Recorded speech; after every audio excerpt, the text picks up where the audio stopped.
Just like a video game or a ride could leave a certain impression upon me and excitement, let's do that same thing for education and have that be fun and exciting, but there's a real purpose to it because you're doing it to try and help improve the health of neonates. Tying those together seemed like a pretty fun and unique way to approach education. I get to work on things to kind of look forward. Where are we going? Where are we currently at? How do we improve healthcare? How do you let every baby thrive? Not just survive, but thrive. And so it's really optimizing outcomes and working towards that goal as a group. Yeah, simulation is inherent in our field, so we have to train. So we have a neonatal resuscitation program training through the American Academy of Pediatrics. And this is where we work on certain algorithms, pathways that are evidence-based and expert-based in order to care for babies. And there's a plastic mannequin, and it may just be the head of a baby, or it looks like a doll, and you can tell it's not lifelike. And even the best models where the doll may move a little bit or make a noise, you know it's artificial. So you really have to kind of suspend reality and pretend like it's artificial and just focus on certain steps and kind of team dynamics. Challenge with that is the simulations often don't truly mimic real life well. So you really have to get your mind on board and focus to kind of pretend that it's real. And when I thought about virtual reality, it's an immersive way to learn that you can create an environment that mimics real life better. So if you're a musician or an athlete, trying to get in that right mindset because you're gonna perform. Our performances, you might be saving a life. So you really want to mentally get into the right space so that when it's a real situation and there's a baby that's not breathing or you need to resuscitate them, that you've practiced in a way, you've prepared in a way that mimics that real life situation.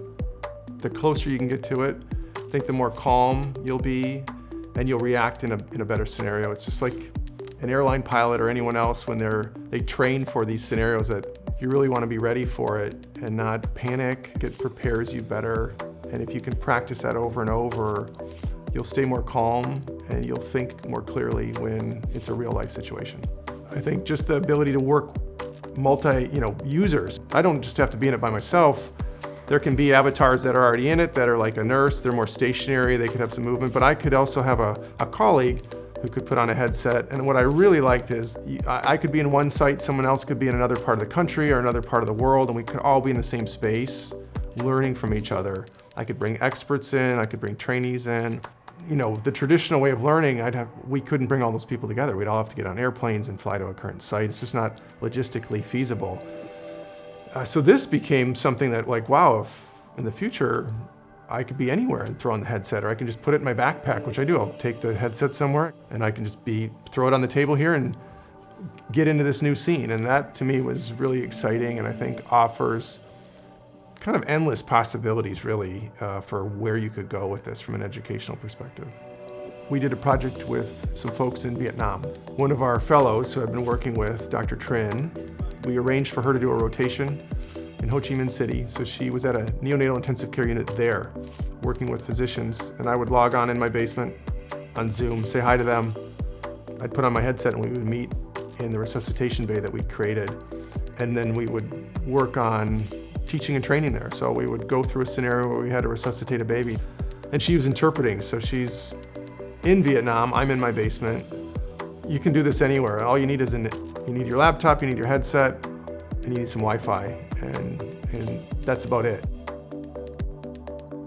When I start training in the United States, the one thing I always want to do is to be able to give back to my country and kind of bring the knowledge to be the gap that help improve the medical care at home.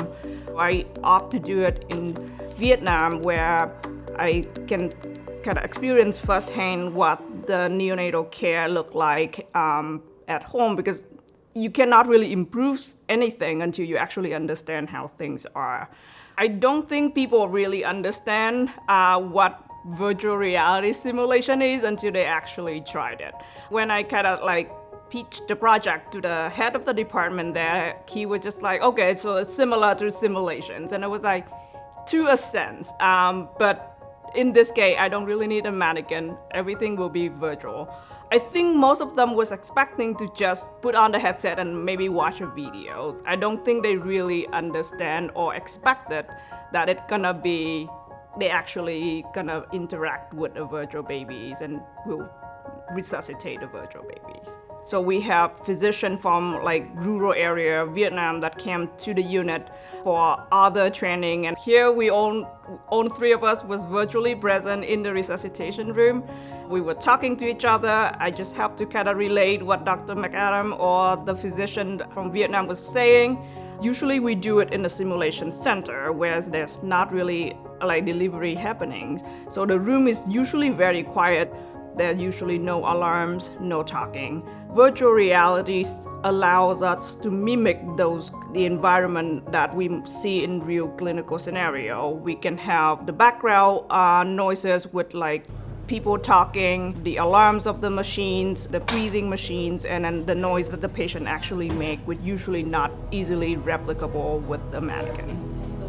I still remember my first time donning the VR headset and get into the scenario.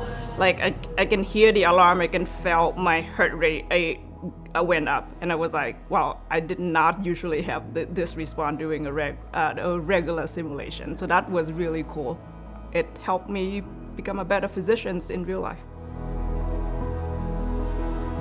Partnering on this, I think, is the real exciting piece, and where I see the future is like multiple institutions globally, each kind of working on their aspect, and then all that gets to coalesce. That becomes really a new and fun way to learn that we just haven't experienced before. And instead of just being a video game, it's like, no, it's related to my career. And the best part about it is if we do it right, it translates into better care for patients. And that's, I think, the coolest part, where you can have fun in the learning, and then it's literally going to translate into better performance and better care. So that's the goal.